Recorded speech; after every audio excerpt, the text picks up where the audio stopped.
जय हिंद। स्वागत है आपका हमारे इस YouTube चैनल में। आज हम स्टार्ट करने वाले हैं प्रयोगशाला परिचारक एग्जाम की तैयारी के लिए एक गोली दर्पण के बारे में चर्चा। गोली दर्पण क्या होता है, कैसा होता है, पूरे इस वीडियो में समझेंगे। इसके पहले हमने प्रकाश दर्पण क्या है, समतल दर्पण क्या है, प्रकाश का परावर्तन अपवर्तन से लेके खूब सारे वीडियो बनाए हैं। वो वीडियो आपने नहीं देखा है तो वो पहले देख लीजिएगा, क्योंकि जब तक आपको प्रकाश क्या होता है ये समझ नहीं आएगा, दर्पण किसे कहते हैं ये आपको पता नहीं होगा, तब तक आपको गोली दर्पण समझने में आने वाला नहीं है। ठीक है, तो यदि आप चैनल पर नए हैं तो पहले पूरा वीडियो देख लीजिएगा, पसंद आए तो ही चैनल को सब्सक्राइब और वीडियो को लाइक कीजिएगा। चलिए हम आज का सीधे टॉपिक पर चलते हैं, आपका अधिक समय खराब नहीं करेंगे। ठीक है, तो क्या पढ़ना है आज हमको, प्रयोगशाला के परिचारक के संबंध में गोली दर्पण का प्रयोग। वास्तव में गोली दर्पण क्या होता है? ठीक है, गोली दर्पण होता क्या है, आप हमेशा आपकी जो बाइक चलाते हैं उसके दो मिरर लगे होते हैं आपके सामने, है ना, दोनों हैंडल पर, वो गोली दर्पण है। कार में, बस में, जो बस का ड्राइवर होता है पीछे देखने के लिए कि कितनी गाड़ियां आ रही हैं, कितनी क्या है ना, पीछे रास्ता है कि नहीं है, इस ये देखने के लिए जो दर्पण उपयोग किया जाता है वो गोली दर्पण कहलाता है ना। इसके अतिरिक्त गोली दर्पण का उपयोग जो सोनार की दुकान है, चश्मों की दुकान है, वहां भी उपयोग किया जाता है। ठीक है, तो बहुत सारे उपयोग हैं गोली दर्पण के। समतल दर्पण क्या होता है, तो समतल दर्पण के बारे में हमने एक कंप्लीट वीडियो बनाया था, इसे बता देते हैं। समतल दर्पण का मतलब होता है जो आपके घर में आईना है जिससे आप अपना बाल संवारते हैं। मेरा तो नहीं है, मेरा कम है बाल, लेकिन जो जिसका भी बाल ज्यादा है वो संवारते हैं, वो समतल दर्पण है। ठीक है, सिंपल जो आप नाई के दुकान में जाते हैं, बड़ा सा फ्रेम लगा होता है, वो समतल दर्पण है। समतल दर्पण के बारे में हमने कंप्लीट वीडियो बनाया है, नहीं देखा है तो हमारे प्लेलिस्ट में जाके देख लीजिएगा। अब हम समझाते हैं कि गोली दर्पण क्या होता है। आपने क्रिकेट का एक बॉल देखा होगा जिससे आप खेलते हैं, टेनिस बॉल। यदि आप उसके बीचों बीच काट लेते हैं या थोड़ा साइड से काटते हैं तो कुछ आपको इस प्रकार से सैंपल देखने को मिलेंगे बॉल का, है ना। तो गोली दर्पण है, एक गोले का भाग होता है। जिस प्रकार ये टेनिस का कटा हुआ हिस्सा एक कंप्लीट टेनिस बॉल का हिस्सा था, उसी प्रकार जो गोली दर्पण होता है जो कांच में लगा रहता है, आपके बाइक के सामने मिरर में लगा रहता है, वो सब एक गोले का भाग होता है। ठीक है, अब ये जो गोले का भाग में देखिए, एक साइड आपको उभरा हुआ दिखेगा रेड साइड, और अंदर आपको धंसा हुआ दिखेगा। तो जो धंसा हुआ रहता है उसको हम उत्तल दर्पण कहते हैं, देखिए। और जो उभरा हुआ रहता है उसको हम उत्तल दर्पण, उत्तल मतलब उभरा हुआ और धंसा मतलब अवतल दर्पण। ठीक है, इसी को कॉनकेव या फिर कॉन्वेक्स कहते हैं। कॉनकेव और कॉन्वेक्स इसी दर्पण को कहते हैं। इस दर्पण के बहुत सारे उपयोग हैं, इस दर्पण के बहुत सारे उपयोग हैं, आगे हम पूरी चर्चा करने वाले हैं कि क्या है, कैसे है। ये आपको कहीं एम दिख रहा होगा, कोई पी दिख रहा होगा, कोई सी दिख रहा होगा, घबराने की कोई जरूरत नहीं है। इसी वीडियो में आपको कंप्लीट जानकारी मिल जाएगी कि ये सब चीजें क्या है। अब गोली दर्पण के कुछ प्रयोग देख लीजिए। आपके घर में ऐसा कुछ चम्मच होगा जिससे आप खाना खाते हैं या फिर सब्जी खोते हैं, चावल खोते हैं, है ना। तो जो चम्मच के अंदर जो या फिर बोला जाए कि गड्ढा वाला भाग, जिसमें गड्ढा रहता है जिसमें चावल या फिर सब्जी डालते हैं, उस भाग को हम कहते हैं अवतल। अवतल, तो वो अवतल दर्पण की तरह व्यवहार कर। अब देखिए, जब भी ये अवतल दर्पण के हिसाब से अभी आप अपने चम्मच में अपने आप को देखेंगे तो आपका इमेज आपको उल्टा दिखेगा, है ना। ये अवतल दर्पण की वजह से भी है, और ये दर्पण से आपके मुख के बीच की दूरी की भी बात होती है। ठीक है, और उसी चम्मच को पलट के देखिएगा, आपका फेस सीधा हो गया। देखिए चमत्कार, उसी चम्मच में यदि आप गड्ढे वाले भाग से देख रहे थे तो आपको उल्टा फेस दिख रहा था। जैसे ही चम्मच को पलटा गया, जो उभरा वाला भाग से देख रहे हैं, तो इसमें आपका फेस सीधा हो गया। ये होता है गोली दर्पण का खेल। छोटे को बड़ा, बड़ा को छोटा, सीधे को उल्टा और उल्टा को सीधा करके दिखाता है ये। ठीक है, अब अवतल दर्पण से ही हम जैसे धूप में रखकर किसी एक बिंदु पर प्रकाश किरणों को एकत्र करते हैं, वास्तविक में ये हमारे सूर्य का प्रतिबिंब होता है। ठीक है, अवतल दर्पण में आप ये देखिए, यहाँ पे एक दर्पण है ना, और यहाँ एक प्रतिबिंब है या फिर मोमबत्ती। इस मोमबत्ती का फोटो हम यहाँ देख पा रहे हैं। ठीक है, तो ये वास्तविक प्रतिबिंब बनाती है अवतल दर्पण। ठीक है, वैसे प्रतिबिंब जो पर्दे पर प्राप्त किया जा सके, हमारा वास्तविक प्रतिबिंब कहलाता है। पर्दे का मतलब यही होता है। ठीक है, एक पर्दा होगा और मिरर होगा, दोनों के बीच कोई ऑब्जेक्ट होगा, उसी ऑब्जेक्ट को यदि हम इस पर्दे पर प्राप्त कर लें तो ये वास्तविक प्रतिबिंब कहलाती है। और वैसा प्रतिबिंब जिसको हम पर्दे पर प्राप्त नहीं कर सकते, क्या कहलाती है? आभासी प्रतिबिंब कहलाती है। अब चलिए हम गोली दर्पण के बारे में समझते हैं। अभी हमने बताया कि जो गोली दर्पण है, जो गोली दर्पण है एक गोले का हिस्सा होती है। तो आपको वृत्त तो पता ही होगा, चलिए ये वृत्त है, मान लेते हैं ये वृत्त है, इसका केंद्र होगा, केंद्र को हम कहते हैं वक्रता केंद्र, जिसको सी से दर्शाया जाता है। ठीक है, अभी फिलहाल हम गोले की बात कर रहे हैं, गोले से बाहर नहीं गए हैं। ठीक है, वक्रता केंद्र कहलाते हैं, और वक्रता केंद्र होगा। और ये जो हम पढ़ते हैं ना, डायगोनल पढ़ते हैं, फिर क्या बोलते हैं, व्यास। ठीक है, ये व्यास इस दर्पण में जहां जहां टच करेगा इसको हम पोल कहते हैं। पोल मतलब ध्रुव, जिसको पी से दर्शाया जाता है। ठीक है, पी से दर्शाया जाता है। अब सी से लेके इस पी तक की दूरी को हम कहते हैं वक्रता त्रिज्या, जिससे आर से दोहराया जाता है ना, इसको बोलते हैं रेडियस ऑफ कर्वेचर। ठीक है, रेडियस ऑफ कर्वेचर कहा जाता है। ठीक है, अब इसी सी और पी तक के बीच की आधी दूरी को, मतलब इस आर के आधा दूरी को हम फोकस कहेंगे। आर के आधा दूरी को हम फोकस कहेंगे। ठीक है, फोकस कहेंगे। और इस पूरे लाइन को हम मुख्य अक्ष कहते हैं। इस पूरे लाइन को हम मुख्य अक्ष कहते हैं, प्रिंसिपल एक्सिस कहलाता है। ठीक है, अब देखिए एक गोला हो गया, इस गोले से हमने काट के ये सब निकाल दिया। ठीक है, इस गोले को हम बीचों बीच काटेंगे तो हमको दो मिरर बन जाएगा, एक उल्टा और एक सीधा वाला।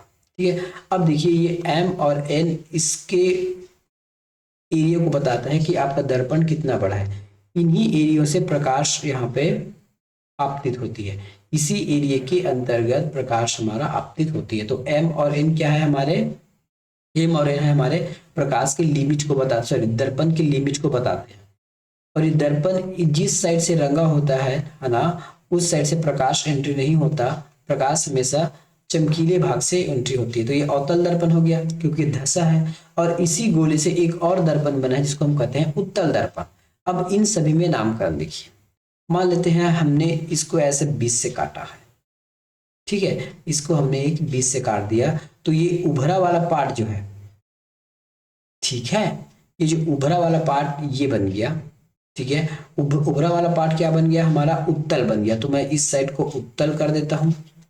ठीक है, ये उत्तल दर्पण हो गया, ये क्या हो गया, उत्तल दर्पण, ये उत्तल दर्पण। और इस साइड हमारा बन गया अवतल, अवतल दर्पण बन गया। ठीक है, अब देखिए मैंने आपको क्या क्या बताया था, ये उत्तल दर्पण बाहर हो गया ना, ये उत्तल दर्पण, हम उत्तल की बात कर रहे हैं, ये उत्तल दर्पण में ये सब बाहर हो गया। तो उत्तल दर्पण में हमेशा इस ध्रुव के अंदर आपको केंद्र मिलेगा, क्योंकि केंद्र अंदर साइड है, और केंद्र के ये मुख्य अक्ष है, केंद्र के अंदर इस दर्पण के अंदर आपको फोकस और केंद्र दर्पण के अंदर मिलेंगे। ठीक है, वही अब अगर हम अवतल की बात करें तो ये अवतल है, यहाँ से प्रकाश आ रही है, और इस दर्पण में यहाँ से प्रकाश आती है कुछ इस प्रकार से। ठीक है, तो जो उत्तल दर्पण में आपके कर्वेचर, वक्रता केंद्र, फोकस और रेडियस, ये सब दर्पण के अंदर पाए जाते हैं या फिर दर्पण के राइट साइड पाए जाते हैं। ठीक है, उसके विपरीत जो अवतल दर्पण है, अवतल दर्पण में वक्रता केंद्र, फोकस दूरी, ठीक है, फोकस दूरी, वक्रता केंद्र या फिर त्रिज्या, ये सभी दर्पण के अंदर पाए जाते हैं, इसके मुख्य से सामने पाए जाते हैं। ठीक है, समझ में आ गया। पोल क्या होता है, तो एक गोली पृष्ठ होगा, उस पृष्ठ में मुख्य अक्ष जहां जहां उस पोली एरिया को टकराएगा, या फिर इसको ध्रुव कहते हैं या फिर ओर छोर कहते हैं, ये ओर छोर हो गया।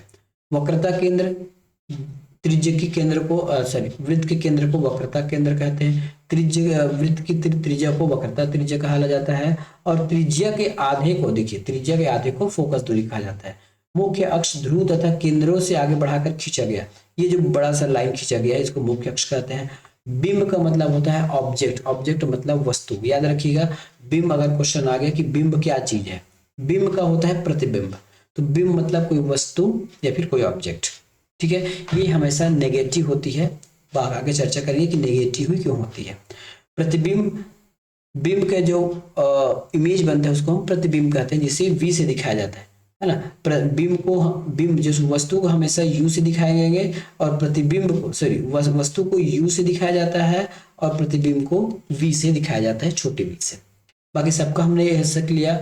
P फॉर होता है पोल, ठीक है। वक्रता केंद्र को C बोलेंगे, वक्रता त्रिज्या R होती है, फोकस दूरी F है, ठीक है, ये R बड़ा वाला ना, ये हो गया। और बिंब को हम U लिखते हैं और प्रतिबिंब को V से दर्शाया जाता है। अब हम आगे समझते हैं। कुछ चिन्हों की परिपाटी है जो गोली दर्पण के लिए अनिवार्य है, ठीक है। बिंब सदैव दर्पण की बाईं ओर रखा जाएगा, चाहे वो कोई भी दर्पण।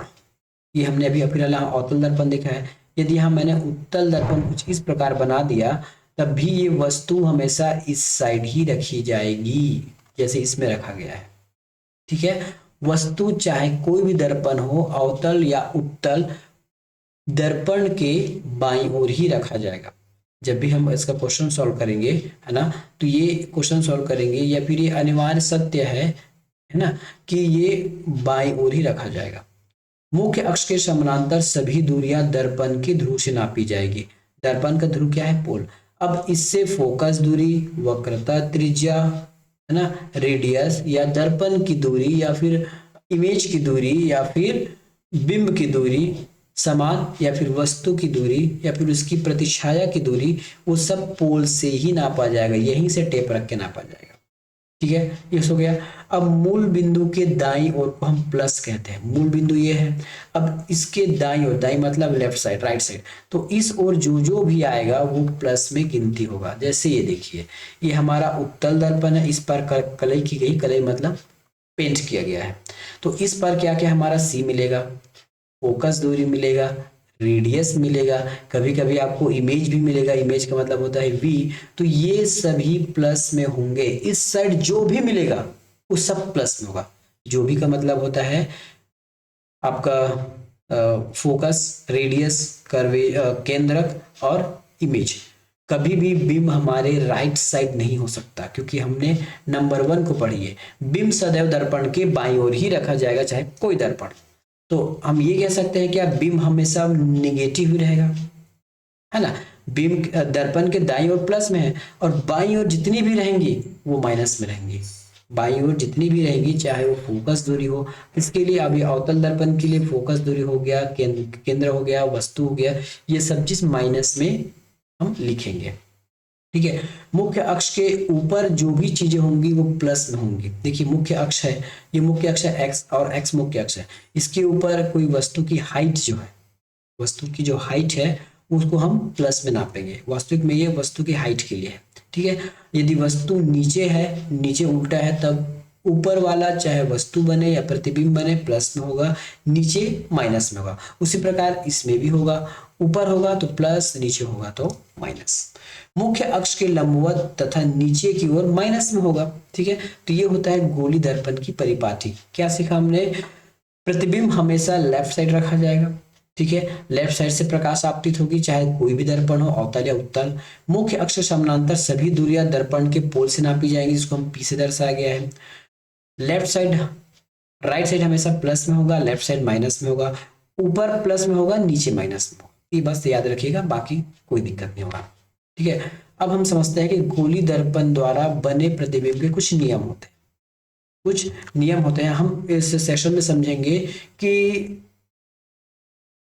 इमेज कैसा बनता है, इसके बाद देखेंगे। सबसे पहले कि जब कोई प्रकाश गोली दर्पण पर पड़ती है तो वो किस प्रकार, ठीक है, जब कोई प्रकाश गोली दर्पण पर पड़ती है तो वो किस प्रकार और कैसे रिफ्लेक्ट होके किस दिशा में निर्गत होती है, ये अटल सत्य है ना। इसको याद रखेंगे तभी आपको इमेज वाला क्वेश्चन बनने वाला है। चलिए, मुख्य अक्ष के समानांतर आने वाली प्रकाश की किरणें दर्पण से परावर्तन के पश्चात फोकस से होकर गुजरती है या फिर गुजरती हुई प्रतीत होती है। अब हमने प्रतीत क्यों कहा, आगे बताइए, ठीक है। ये हमारा अवतल हो गया और ये हो गया उत्तल दर्पण, ठीक है। ये मुख्य अक्ष को पता है आपको, मुख्य अक्ष P वाला है। यदि इसके समानांतर कोई भी प्रकाश आपतित होगी तो वो फोकस से होकर ही गुजरेगी। ये देखिए, रेडियस का आधा फोकस होता है, मैंने बताया था, ठीक है। तो वो फोकस से होकर ही गुजरती है। उसी प्रकार हम अगर उत्तल में देखते हैं तो ये उत्तल दर्पण है, ठीक है। टकराने के बाद ये इस प्रकार से आगे बढ़ रही है, लेकिन जैसे ही हम इसको पीछे खसकाते हैं तो हमको पता चलता है कि ये फोकस से गुजर रही है, ठीक है। इसीलिए हमने कहा था प्रतीत होता है। हमेशा उत्तल दर्पण के लिए प्रतीत वाला शब्द का उपयोग किया जाएगा। पहले क्या सीखा? जो मुख्य अक्ष के समानांतर कोई भी प्रकाश आएगी तो वो परावर्तन के पश्चात फोकस से गुजर जाएगी दोनों दर्पण के लिए। याद रखिएगा, दोनों दर्पण के लिए।